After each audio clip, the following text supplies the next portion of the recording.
So if you were listening, right, the listener, I want you to see how nonchalantly he just said, "Yeah, we just did this for 5 years. We just got acquired by Adobe, and yeah, I like food and I like traveling." And he just kind of, boop, that was the cut of the movie, right? Now we're gonna rewind that back a little bit, right?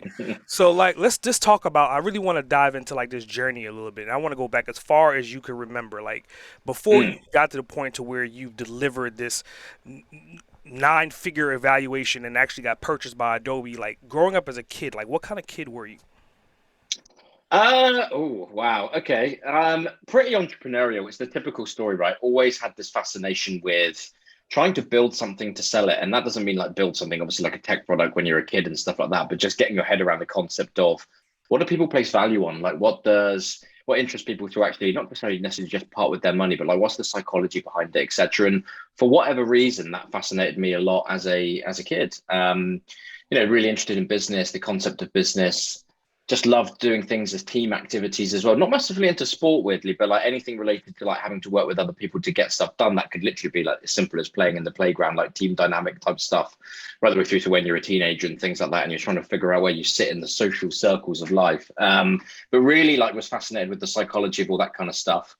And in terms of studies and things, I would say I was like just I say above average, but nothing special, if that made sense. Like I have a really good memory, and so I could cram a lot of stuff in really short term, and then almost like regurgitate it for exams and stuff like that. So always did okay, but like never had to never had to study too hard to just do okay and kind of get by. So I suppose one theme that's always linked through to me through to business as well as an adult is like do the minimal amount for the maximum impact.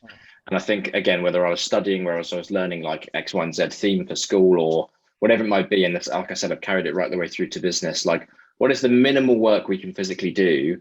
Doesn't mean to say we're trying to cut corners or anything like that, but what is the minimal effort we have to actually put into something, but to get the absolute maximum like output?